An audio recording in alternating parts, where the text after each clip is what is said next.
I built a tiny A-frame cabin in 7 days. I posted that video here on YouTube and it actually blew up. As of right now, it has over 100,000 views. Well, I did make some mistakes. In today's video, I'd like to walk through the regrets that I made building out this cabin. I purchased the Den Outdoors cabin kit. This isn't a review on that cabin kit, but this is more talking about the mistakes that were made building off-grid and building an off-grid cabin. A review of this cabin kit is coming soon. Check the comment section below. It will be pinned there when it comes out. I purchased the cabin kit at $21,000. The price very quickly rose up to about $27,000. Then the cabin has been discontinued. Let me know in the comments below if you would like me to make a video speculating on why I believe the cabin has since been discontinued and is no longer available for purchase. This cabin is absolutely gorgeous. It stands at 16 feet tall, has floor to ceiling windows, can sleep 2 very comfortably. I also outfitted it with insulation that allows it to be slept in all year long. Everything was shipped at one time, making the build process extremely easy. This is a cabin kit. It all showed up to my door, all of the lumber ready to go. Aside from the Pella window that I did have an issue with, and Pella did have to come out and fix the window, which was an absolute nightmare, the cabin has been holding up pretty strong. Again, look in the comments below to see the cabin review.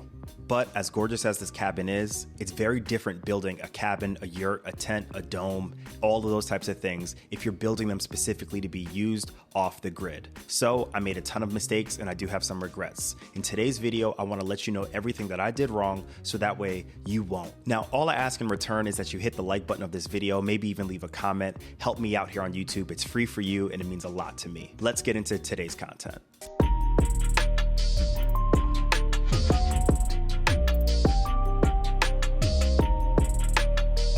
My cabin has gorgeous floor-to-ceiling windows. Whenever people stay in it, they always talk about how beautiful it is, how once you open the door, it's like you see straight through. It really does feel like you're fully immersed in nature, even when you're inside at the cabin, because it all just spills in.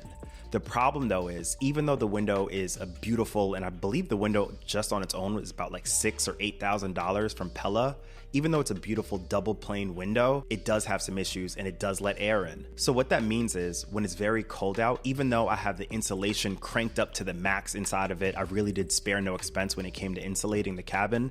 I built my cabin in the Northeast, so I knew cold weather was going to be a problem. Even though I did all of that, it's still pretty rough. The way that the cabin is laid out, the only logical place to put the bed is back by the window. So at night when you're sleeping, you really do feel that creeping cold weather coming in. With that in mind, this is one regret that I would actually make again, just because people never stop raving about that beautiful back window. I am trying to retrofit the cabin to put up a very large curtain in front of the glass window that maybe could kind of trap some air in and make it a little less of the cold air creeping into people sleeping, but there's not much that can be done there. It also will kind of take out one of the nicer elements of the cabin, which is being able to just walk in and look straight out. Now, whenever I talk about the back window, I have to talk about the fact that Pella screwed me over. I mean, they sent me a defective window. It was such a hassle, and they screwed me over about 3 or 4 times before they finally fixed it and honored their warranty and kind of, made everything right. Link in the corner if you'd like to see the video where I fully explain what happened there.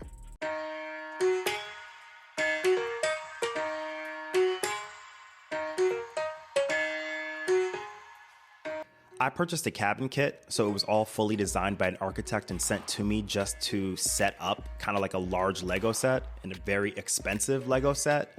But I still messed up by not thinking about amenities before building the cabin.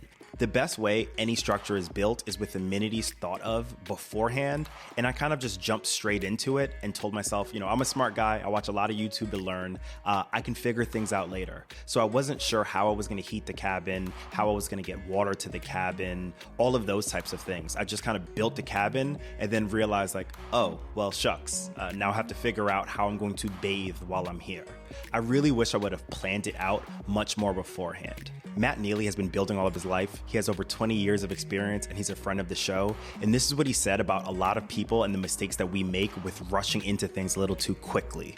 If people would spend as much time planning as they do building, they'd be fine. But that's just it. It's like they get all excited, and I don't want to burst their bubble. Like, yeah, excitement's awesome, but you need to plan this out. You need to think about this. And then at that point, the excitement stage of the building is assembly. and it's fun and you're not going to have any problems. It's when you just shoot from the hip and like, I'm going to go. And then you're like, okay, now you're too far in. I can't tear this apart to fix it. Hey, then it looks like an add-on. And then you're mad. You're like, oh, this is acceptable. And it's not, because it's going to bother you. Like 6 months down the road, you're like, oh, what was I thinking? But if you plan this out, and I mean everything, I mean, go through codes, design this thing, pick out all your materials, know where everything's going to go, you'll have a much better time. I really wish I would have stopped, slowed down, and think about those things so I could have built those things into the cabin and thought about them beforehand. I didn't even build the deck when I built the cabin. First, I built the cabin, and then I came back a while later and said, you know what would be nice? A really nice deck so I could, not have to just jump straight out into nature. I could chill out on the deck beforehand. So a lot of the things I did were very rushed, and when you're building something for off-grid consumption, so to speak, you just really have to map out everything. This was a very costly mistake. I purchased about 3.5 acres of land in the Catskill Mountains in upstate New York. I think I got a steal for it though. I paid $15,000 to purchase that land. But I built the cabin so far back from the main road. Now, I thought I was super smart. While I was looking for land, one of the biggest stipulations I had was it had to be off a county road, no private road, because when it snows, I wanted to ensure that the town was liable to plow it and make sure that people, because I do list my cabin on Airbnb, that people are able to get to and from the cabin on a county road. And that has worked out perfectly for me.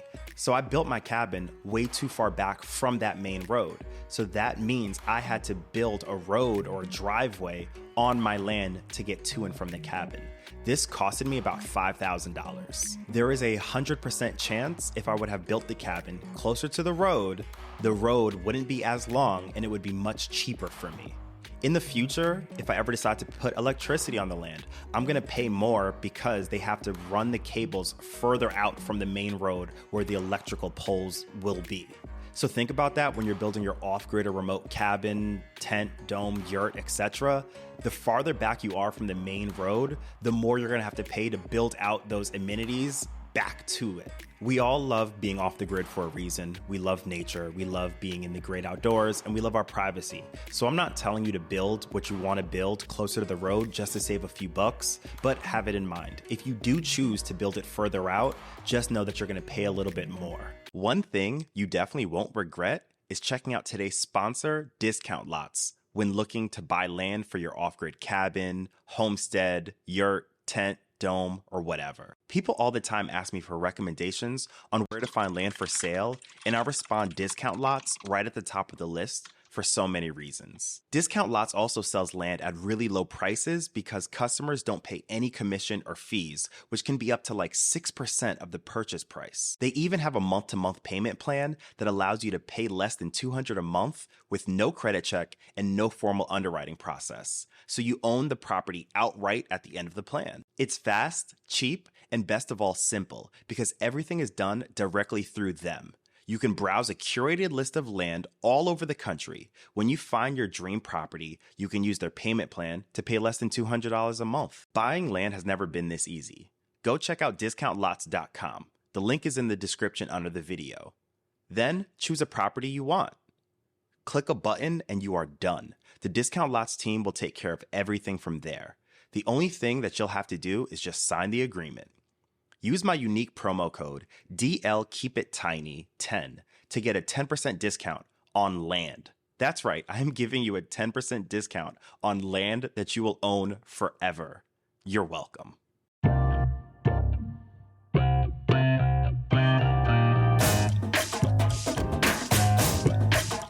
Another costly mistake that I made was underestimating off-grid cabin costs. And what I mean is, do you know what the average price of a regular toilet is? I'm putting it on the screen right now. Now, do you know what the average price of a decent composting toilet is? Yeah, those are crazy numbers. A lot of people foolishly build off-grid structures thinking that it is going to be cheaper, and that is just not the case in a lot of different factors.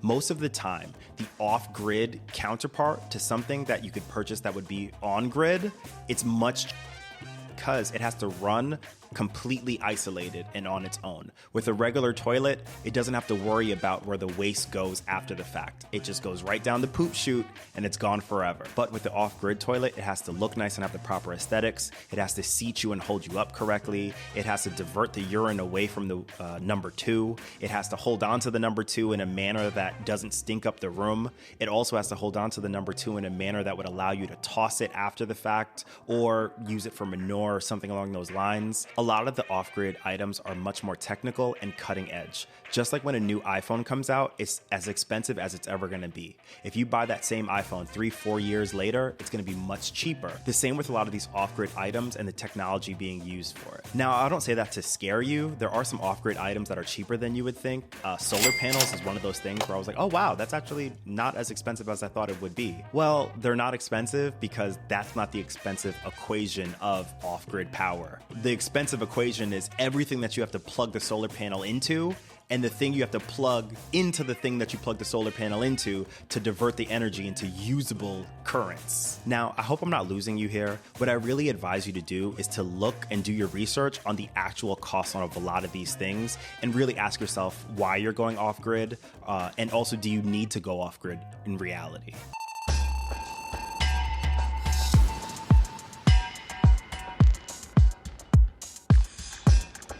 I foolishly built my cabin about 3 hours away from where I live and 3 hours away from where all of my friends and my support network live. So that means the building process was much scarier than it had to be because I had no one to save me. I had no fall safe there. Also, with being up there, I don't know anybody, so if something were to occur at the cabin, I really wouldn't know what would happen until the next time I get there. Over time, I'm starting to get closer to the only 2 neighbors I have within a 30-mile radius of my land, but still, they're not accountable for my land like a friend would be or like how I would be. Also, in terms of safety and other things of that nature, I really don't have anybody to fall back on while I'm up there. Worst of all, in terms of support network, I didn't know anybody that actually built an off-grid cabin before. I was completely alone in this process. I had no one to chat with, no one to bounce ideas off of or anything like that. That's actually one of the reasons why I started to keep it tiny, to talk about the side of all of this stuff that no one talks about, the nitty-gritty of it all, the business side of it all, the unsexy side of it all. My goal is to build a community of like-minded people that can all rely and chat with each other. I'm going to continue to build that out, and it would be awesome if you would join me. Please hit the subscribe button if you already haven't, and kind of join the tribe. Help us all out. But at the time, Keep It Tiny wasn't a thing. I didn't have the support network that I have now in terms of people who are very smart with these types of things, and I didn't even know that other people were thinking about this type of stuff. I really did feel alone the entire time I was going through the process of building my off-grid cabin, and sometimes I would talk to friends, but they just really wouldn't understand. So if possible, maybe join a woodworking class or a group or something along those lines where you could just meet other people who are really smart at this type of stuff that you could bounce ideas off of and talk to. Shameless plug, but there's a link in the description if you would like to have an hour of my time. I really will chat with you about anything. A lot of people who have done it say it's a really great support system just because they're able to bounce ideas off of me and have someone to hold them accountable and kind of like walk them through the entire process. I, like many others, foolishly built this cabin off the grid because I thought it would be easier, and I also thought it would be kind of cool.